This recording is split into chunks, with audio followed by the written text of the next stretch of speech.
제가 신방을 하거나 우리 성도님들을 만나서 대화를 할 때마다 제가 느끼는 한 가지가 있습니다. 그것은 바로 우리 성도님들이 그 마음속에 동일한 마음을 가지고 있구나라는 거예요. 어떤 마음을 가지고 계시냐면 우리 영광교회가 좋은 교회가 되기를 원하는, 우리 영광교회가 성장하는 교회가 되고 부흥하는 교회가 되고 하나님이 기뻐하시는 교회가 되기를 원하는 그 귀한 마음이 우리 모두에게 있더라는 거예요. 아마도 오늘 오예배 나오신 우리 귀한 성도님들의 마음속에도 동일한 바람이 있으실 것 같아요. 주님, 우리 영광교회를 주목하여 주옵소서. 우리 영광교회가 좋은 교회 되길 원합니다. 우리 영광교회가 성장하는 교회 되길 원합니다. 우리 영광교회가 부흥하는 교회가 되길 원합니다. 우리 영광교회가 우리 2024년도의 표처럼 하나님이 기뻐하시는 교회가 되길 소원합니다.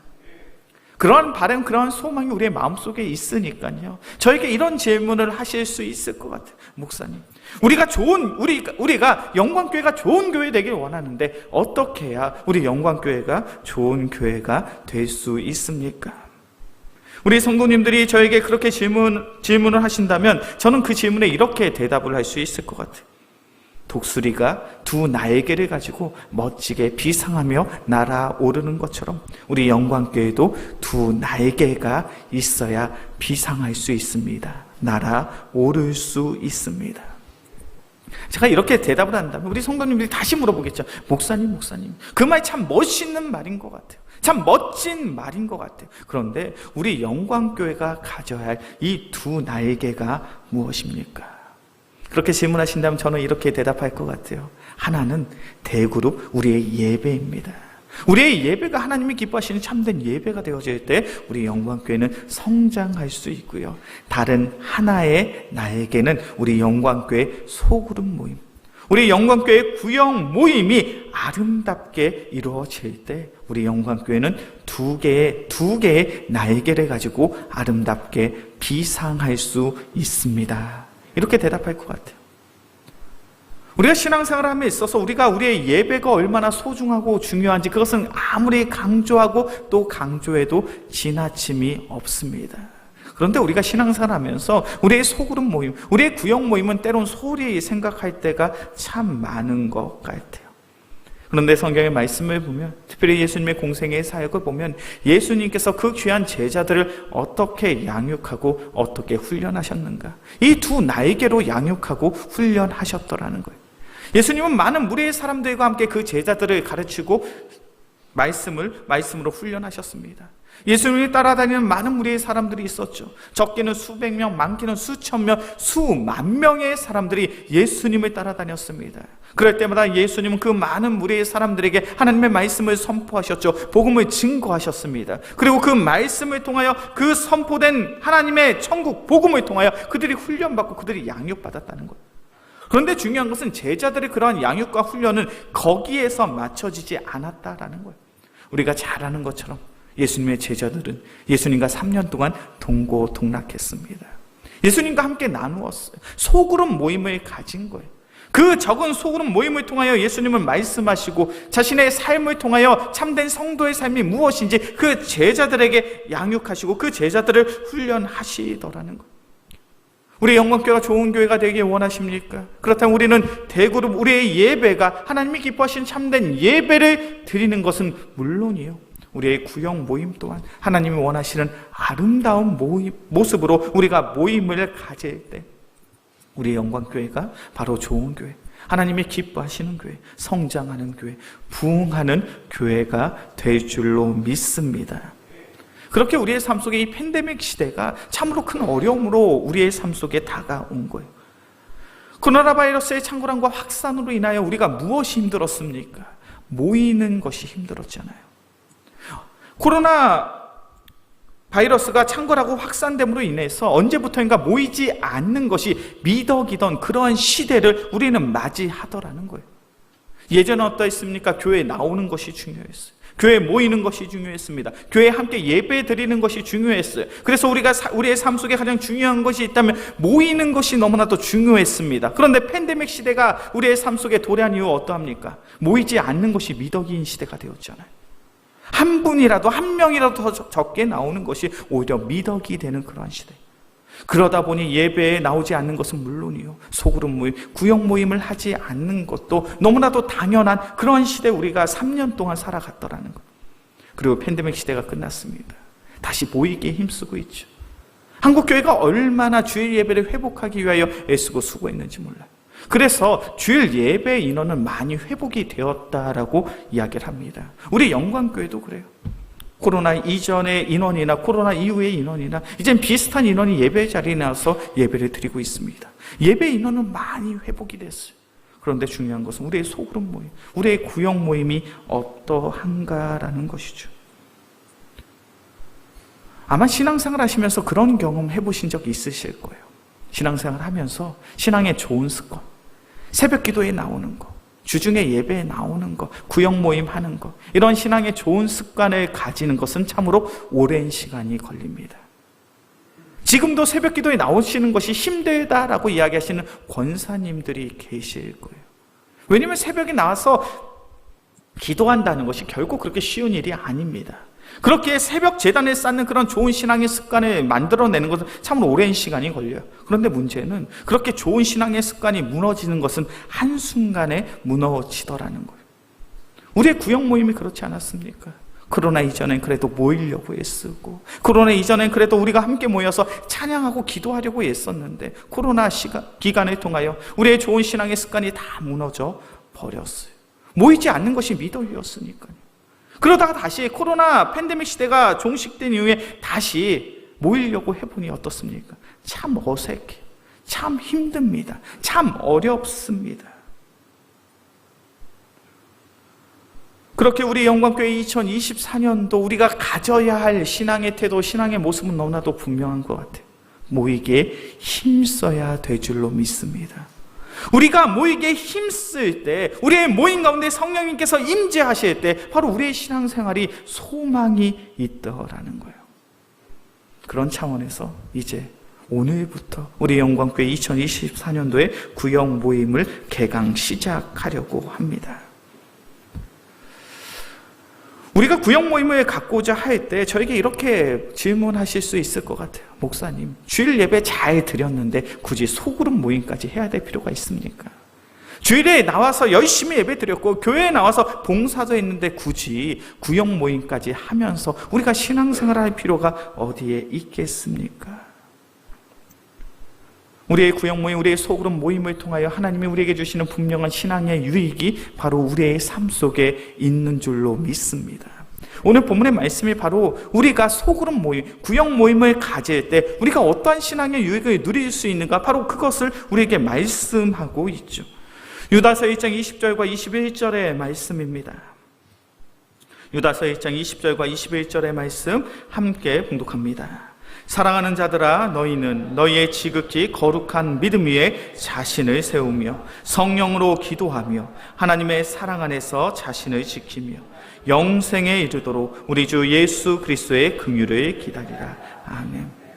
우리가 구역 모임을 통해서 어떤 유익을 얻을 수 있는가, 어떤 은혜를 누릴 수 있는가. 오늘 본문의 말씀 유다서 2장 20절의 말씀을 보니까 성경은 우리에게 먼저 이렇게 이야기합니다. 사랑하는 자들아, 너희는 너희의 지극히 거룩한 믿음 위에 자신을 세우며. 그리스도의 복음으로 말미암아 구원을 받은 우리가 마땅히 가져야 될 신앙의 모습이 무엇입니까? 거룩한 믿음 위에 우리 자신을 세워나가는 것.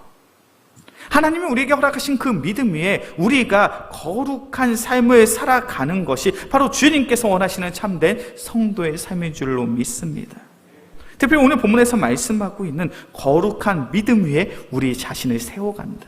이 세운다라는 이 단어는요, 헬라어 원어를 보면 건물을 짓다, 건축을 하다라는 뜻을 가지고 있습니다. 이 세워진다는 것은 단순히 자라고 성장하는 차원의 이야기가 아니라 우리가 하나님이 원하시는 그 귀한 모양과 모습을 갖추는 건축물과 같더라는 거예요. 건물처럼 지어져야 한다라는 거예요. 하나님께서 우리가 건축물처럼 지어지길 원하십니다. 주님께서 우리가 건물처럼 세워지기를 원하십니다. 어떠한 건축물, 어떠한 건물이 되길 원하실까요? 고린도전서 6장 19절의 말씀을 보면 성경은 우리에게 이렇게 말씀합니다. 너희 몸은 너희가 하나님께로부터 받은 바 너희 가운데 계신 성령의 전인 줄을 알지 못하느냐. 우리의 신분, 우리의 모습은 어떠하다라고요? 성령의 전이더라고요. 성령의 전이라는 것이 무엇을 의미합니까? 우리의 신앙의 여정 가운데 성령 하나님께서 우리의 마음 가운데 내주하시는 줄로 믿습니다. 바로 우리의 삶은 이 성령 하나님이 거하시는 하나님의 집이라는 거예요. 성령님의 집이라는 거예요. 우리가 믿음 위에서 거룩하게 세워진다는 것은 성령 하나님께서 거하실 수 있는 그런 거룩한 성전이요, 거룩한 교회가 바로 우리의 육체에 덜하는 거예요. 얼마나 멋진 이야기입니까? 우리는 지어져 가요. 성령의 전으로, 성령의 교회로. 그것을 위하여 예수님께서 십자가에 달려 죽으신 줄로 믿습니다. 우리의 신분, 우리의 모습은 어떠하다고요? 성전의 교회로, 성전의 전으로 세워지는 거예요. 그렇다면 생각해 보셨으면 좋겠어요. 마귀 사탄의 입장에서 이것만큼 믿고 이것만큼 싫은 것이 어디에 있겠냐라는 거예요. 우리가 성령의 전으로, 성령의 교회로 세워지는 것만큼 마귀 사탄이 파괴하고 싶은 일이 어디에 있겠냐라는 거예요. 너무나도 당연한 이야기 아닙니까? 베드로전서 5장 8절의 말씀을 보면 성경 우리에게 이렇게 이야기합니다. 근신하라, 깨어라. 너희 대적 마귀가 우는 사자같이 두루다니며 삼킬 자를 찾나니. 마귀 사탄은요, 지금도 일하고 있다는 거예요. 어떻게 하면 열심히 신앙생활하는 사람들을 넘어뜨릴까, 쓰러뜨릴까, 그들이 성령의 전으로, 성령의 교회로 세워지지 않게 할까, 그것을 방해할 그런 강교한 계략을 가지고 지금도 우리를 현혹하고 우리를 지금도 미혹하고 있는 줄로 믿습니다. 이건 너무나도 당연한 이야기잖아요. 성령 하나님께서 우리를 성령의 전으로, 성령의 교회로 세우고자 하시는데 그에 대항하는 마귀 사탄은 어떻게 하면 우리가 꼬꾸라질 것인가? 어떻게 하면 우리가 넘어질 것인가? 어떻게 하면 우리가 성령의 전이 되어지지 않고 무너지게 만들 것인가? 그것을 위하여 노심초사하고 있지 않겠습니까? 그렇게 우리의 신앙생활은 늘 치열한 영적 전쟁의 현장이에요. 조금만 방심하고 조금만 영적으로 게으르고 나태하면 넘어질 수밖에 없고 쓰러질 수밖에 없는, 성령의 교회를, 성령의 전을, 성령의 전이 무너질 수 없는, 넘어질 수밖에 없는 그러한 모습으로 살아갈 수밖에 없더라는 거예요. 그렇기에 우리의 신앙생활은 함께 하는 것이 중요해요. 우리 말씀을 한번 찾아볼까요? 전도서 4장입니다. 전도서 4장 9절에서부터 12절까지의 말씀이에요. 우리가 함께하는 신앙생활이 중요한 이유. 전도서 4장 9절에서부터 12절까지의 말씀, 제가 한 절, 우리 성도님들이 한 절 교독해서 보겠습니다. 전도서 4장 9절에서부터 12절까지의 말씀, 제가 먼저 봅니다. 두 사람이 한 사람보다 나음은 그들이 수고함으로 좋은 상을 얻을 것임이라.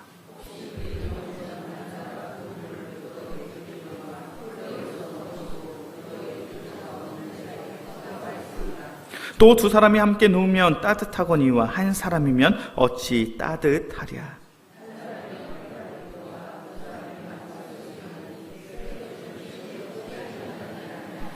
아멘. 전도서 4장 9절에서부터 12절까지 이 본문의 말씀이 우리에게 이야기하는 것은 한 가지이죠. 그것은 바로 혼자 하는 신앙생활은 넘어질 수밖에 없다라는 거예요. 전도서 4장 9절의 말씀을 보면 성경 우리에게 분명히 말합니다. 두 사람이 한 사람보다 낫다.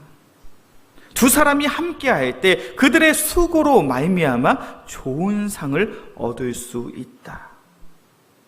혹시 그들 가운데 한 명이 넘어지면 그 동무가 그 한 사람을 일으켜 줄 수 있지 않냐.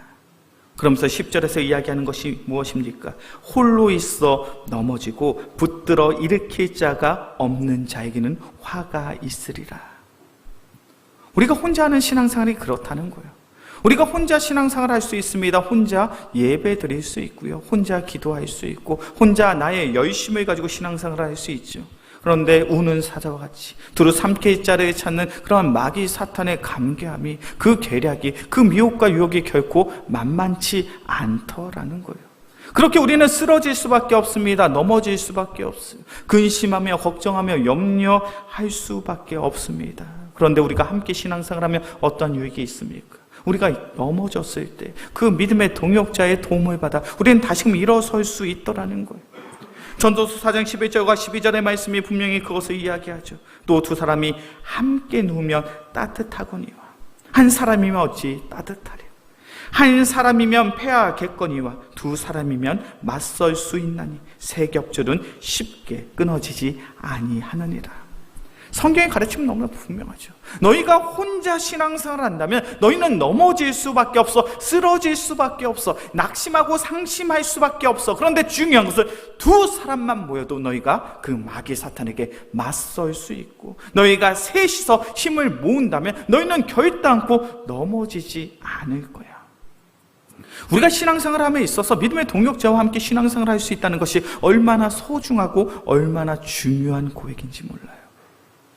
그렇게 우리의 구역 모임이 중요한 줄로 믿습니다. 왜 그렇습니까? 우리가 하나님의 성전으로, 성령의 전으로 세워짐에 있어서 우리가 함께 동역할 때 우리는 넘어지지 않고 실패하지 않고 좌절하지 않으므로 하나님이 원하시는 그 성령의 전의 그 귀한 모습을 가지고 우리는 함께 신앙생활을 이뤄낼 수 있는 줄로 믿습니다. 또 우리의 신앙의 여정 가운데 구역 모임이 중요한 이유가 있어요. 그것은 바로 우리가 성령으로 기도할 수 있더라는 거예요. 오늘 유다서 1장 20절의 말씀을 보면 우리가 성령으로 기도해야 될 것을 분명히 말하죠.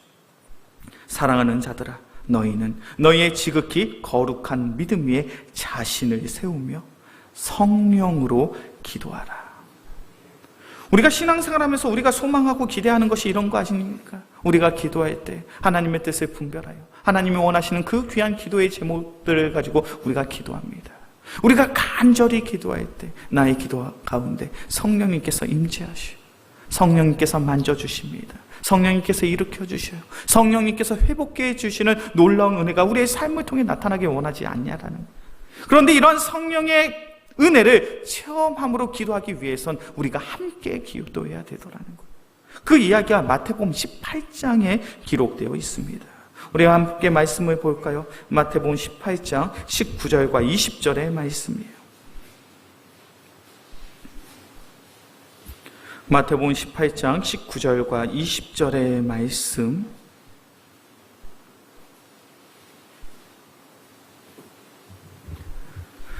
마태복음 18장 19절과 20절 함께 봉독합니다. 진실로 다시 너희에게 이르노니 너희 중에 두 사람이 땅에서 합심하여 무엇이든지 구하면 하늘에 계신 내 아버지께서 그들을 위하여 이루게 하시리라. 두세 사람이 내 이름으로 모인 곳에는 나도 그들 중에 있느니라. 아멘. 예수님이 말씀하시죠. 너희가 기도를 해야 돼. 너희가 합심해서 기도해야 돼. 그런데 중요한 것은 혼자 기도하는 것이 아니라 어떻게 기도하라고요? 최소한 2명 이상이 모여 함께 기도해야 돼. 너희가 최소한 두세 사람이 모여서 내 이름으로 함께 기도한다면 반드시 하나님께서 너의 기도를 들어주실 거야. 그리고 너희가 두세 사람이 모여 함께 기도한다면 나도 너희들 중에 있을 거야. 우리의 신앙생활은 혼자 할 수 있습니다. 혼자 기도할 수 있어요. 혼자 찬양할 수 있습니다. 혼자 예배 가운데 신앙생활 할 수 있어요. 그런데 성경은 계속해서 혼자 하는 신앙생활이 아니라 함께하는 신앙생활을 강조하고 있어요. 특별히 예수님이 제자들에게 말씀하십니다. 너희들 기도해야 돼. 그런데 중요한 것은 너희들이 최소한 2명 이상이 합심하여 기도할 때 하나님께서 너희 기도에 응답해 주실 거예요. 너희가 최소한 두세 사람이 함께 모여 기도할 때 나도 너희들 중에 있을 거예요. 왜 예수님은 그 최소 미니멈의 인원을 2명 혹은 2~3명이라고 말씀하고 있냐라는 거예요. 예수님은 우리의 연약함을 너무 잘 알고 계셔요. 우리가 혼자 기도하면 얼마나 쉽게 넘어지는지, 우리가 혼자 신앙생활을 하고자 할 때 우리가 얼마나 쉽게 영적인 게으름과 나태함에 빠지는지, 우리가 혼자 신앙생활을 하면 우리가 얼마나 쉽게 낙심하고 낙담하는지 우리의 연약함을 주님께서는 너무나 잘 알고 계시더라는 거예요. 그러니 너희가 성령으로 기도하길 원하냐?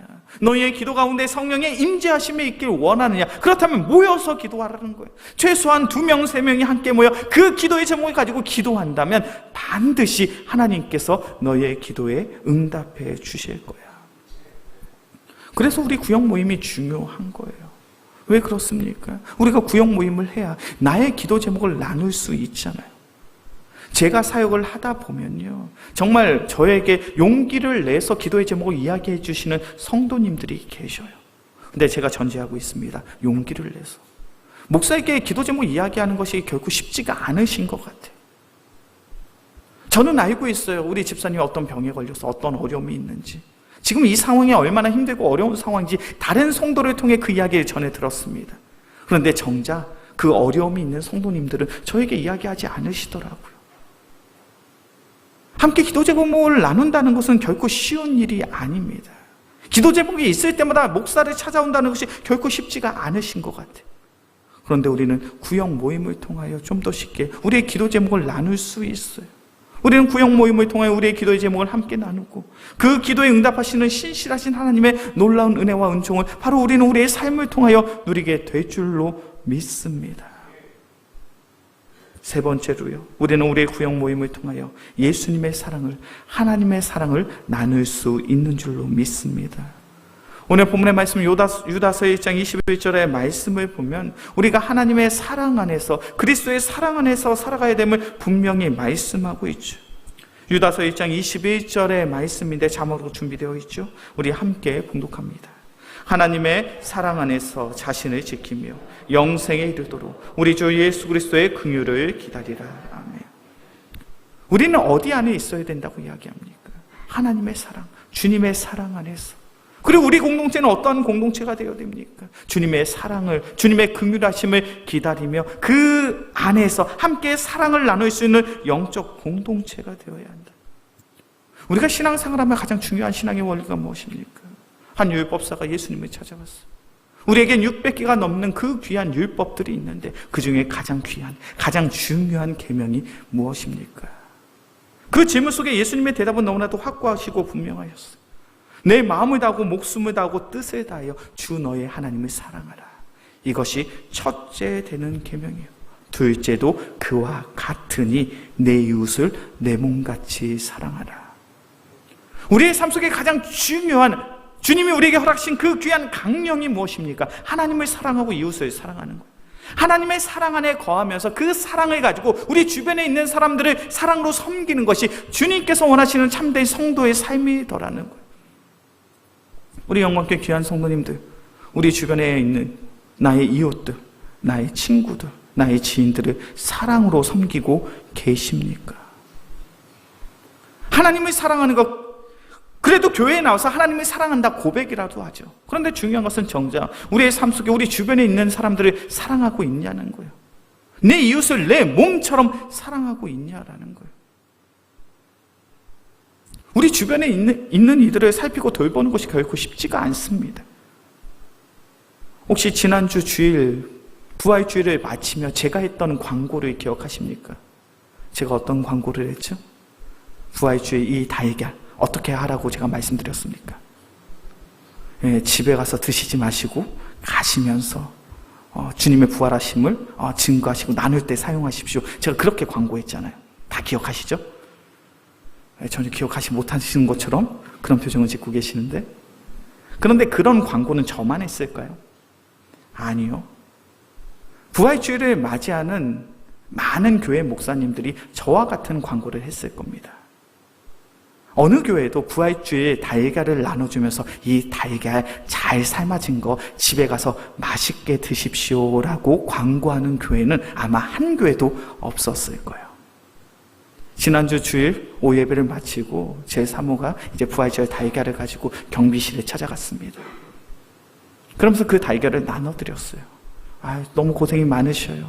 오늘이 예수님이 부활하신 그 부활주일이어서 교회에서 이렇게 달걀을 준비했습니다. 그러면서 이런 이야기를 나눴어요.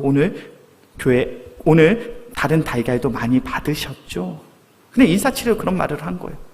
그런데 그 소장님이 이렇게 이야기하시더라고요. 아니요, 오늘 처음 받아본 달걀입니다. 아파트 단지 안에 얼마나 많은 가구 수가 있습니까? 그리고 얼마나 많은 크리스찬들이 있었을까요? 그 크리스찬들, 그 교회 가시는 모든 분들이 다 달걀 받으셨겠죠.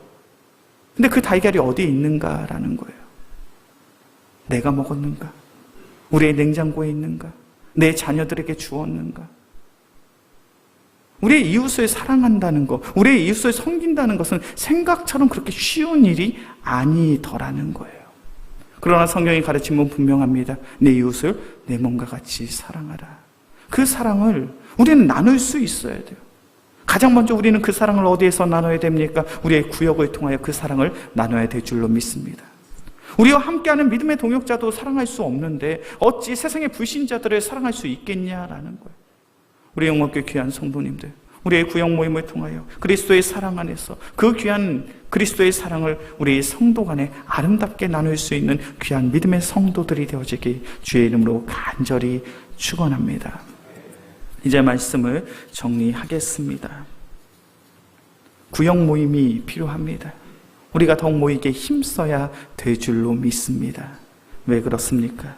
우리가 구역을 통해서 우리의 믿음이 그리스도의 성전으로, 성령의 전으로 아름답게 세워질 수 있기 때문에 우리의 구역 모임이 소중합니다. 왜요? 우리가 함께 모여 기도할 때 우리의 기도에 하나님께서 응답해 주시기 때문이에요. 우리의 구역 모임이 귀합니다. 소중합니다. 왜요? 우리는 우리의 구역 모임을 통하여 그리스도의 사랑을 나눌 수 있기 때문이에요. 우리 영광교회 귀한 성도님들, 이제 구역 모임이 시작되면서 이렇게 생각할 수 있어요.